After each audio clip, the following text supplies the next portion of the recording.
Hello everyone, welcome to Guidely. So in today's session, we are going to discuss SBI PO interview series का first topic that is our repo rate versus reverse repo rate. सो इसमें हम जानेंगे repo rate के बारे में, then हम जानेंगे reverse repo rate के बारे में एंड देन इसके बाद मैं आपको बताऊंगी कि करेंटली इंडिया में repo rate reverse repo rate कितना है. सो जब इंटरव्यूज़ की बात आती है तो repo rate reverse repo rate जैसे टॉपिक्स काफ़ी ज़्यादा इंपॉर्टेंट होते हैं एंड इंटरव्यूअर्स मोस्ट प्रोबेबली इन्हीं टॉपिक्स को कवर करते हैं, इन्हीं टॉपिक से आपसे क्वेश्चंस पूछते हैं. सो चलिए स्टार्ट करते हैं. सो फर्स्ट है रेपो रेट्स. सो रेपो रेट क्या होता है? जब बैंक किसी भी तरीके से किसी भी रीज़न से आरबीआई से मनी को बोरो करती है, उनसे पैसे उधार पे लेती है ताकि वो अपने जितने भी फंड्स हैं उनको सेटल कर सके, तब जिस रेट ऑफ इंटरेस्ट पे आरबीआई उनको वो मनी देती है, लेंड करती है, उस रेट ऑफ इंटरेस्ट को कहते हैं रेपो रेट. सो आपको याद रखना है कि जो भी रेट ऑफ इंटरेस्ट पे आरबीआई बैंक्स को मनी लेंड करती है उस रेट ऑफ इंटरेस्ट को कहते हैं रेपो रेट. सो इनके हिसाब से एग्जाम में पूछा जाता है, इंटरव्यू में पूछा जाता है कि रेपो रेट क्या होता है, तो आपको बताना है कि जिस रेट ऑफ इंटरेस्ट पे बैंक्स मनी बोरो करती हैं रिजर्व बैंक ऑफ इंडिया से, जब भी उनको नीड होती है पैसे की, तब जो रेपो रेट जो रेट ऑफ इंटरेस्ट लगाया जाता है उसे कहा जाता है repo rate. So it is actually a repurchase agreement. When RBI reduces the repo rate the banks can borrow more at a lower cost. तो जब आरबीआई रेपो रेट को रिड्यूस कर देता है तो बैंक्स जो है वो और भी ज़्यादा मनी बोरो कर सकती हैं आरबीआई से. ठीक है. So minimum amount of loan is ₹5 crore. So minimum amount कितना ले सकती है आरबीआई से? बैंक्स 5 करोड़ तक का ले सकती है. एंड रेपो रेट जो है वो शॉर्ट टर्म लेंडिंग है, दैट मीन्स 1 to 90 डेज़ की होती है. तो जो बैंक्स हैं वो मनी बोरो कर सकती हैं आरबीआई से, बट जो ड्यूरेशन होगा उनको 1 से 90 दिन के बीच में ही ले सकती हैं, उससे ज़्यादा ड्यूरेशन का वो नहीं ले सकती हैं लोन आरबीआई से. ठीक है. तो ये बेसिकली तब होता है जब मान लीजिए बैंक्स के पास में पैसे की कमी है, उनका जो फंड है वो कहीं ना कहीं इंगेज्ड है, बट उन्हें मनी लेंड करना है कस्टमर्स को या कुछ भी है, तब पैसे की कमी पड़ने पे जब आरबीआई से मनी बोरो किया जाता है तब उस रेट ऑफ इंटरेस्ट को कहा जाता है रेपो रेट. नेक्स्ट है आपका रिवर्स रेपो रेट.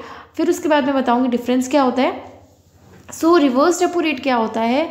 जब आरबीआई आपके बैंक्स के पास में से मनी लेती है, बैंक के पास में अगर पैसा है और वो मनी को बोरो करती है आरबीआई, तो जो रेट ऑफ इंटरेस्ट आरबीआई देती है उन बैंक्स को उसे कहा जाता है रिवर्स रेपो रेट. अब रिजर्व बैंक ऑफ इंडिया तो दूसरों को पैसे देती है, दूसरी बैंक्स को पैसे प्रोवाइड करती है, तो रिजर्व बैंक ऑफ इंडिया जो खुद नोट्स वगैरह को प्रिंट कराने का जिसका काम है, उसके पास पैसे की कमी कैसे पड़ गई? सो रिजर्व बैंक ऑफ इंडिया के पास पैसे की कमी नहीं पड़ती है, बट क्या होता है कि जब बैंक्स के पास में एक्सेस अमाउंट ऑफ मनी होता है तो वो क्या करती है, वो अपना पैसा जो है वो आरबीआई को दे देती है, आरबीआई के पास में रखवा देती है, और उससे क्या होता है वो इंटरेस्ट भी अर्न कर सकती है. तो इसी वजह से जब आरबीआई बैंक से पैसा लेती है तो उनको रेट ऑफ इंटरेस्ट देती है, और जो रेट ऑफ इंटरेस्ट होता है उसे कहा जाता है reverse repo rate.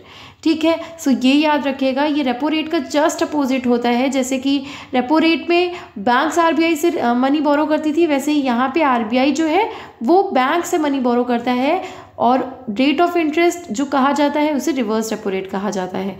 N increase in this rate can cause the banks to transfer more funds to RBI due to their attractive interest rate. तो जैसे कि मैंने आपसे कहा, अगर हमारे पास में या आपके पास में पैसा ज़्यादा होता है तो हम क्या करते हैं, या तो उसकी एफडी आरडी करा देते हैं ताकि हम किसी ना किसी तरह से उससे इंटरेस्ट अर्न करें. वैसे ही बैंक्स के पास में जब पैसा ज़्यादा होता है तो वो आरबीआई के पास रखवा देती हैं, और इंटरेस्ट रेट्स जो भी होते हैं उससे इंटरेस्ट अर्न करती है, तो उससे बैंक्स का प्रॉफिट भी हो गया और जो उनका पैसा है उससे भी उन्होंने इनकम जनरेट कर ली.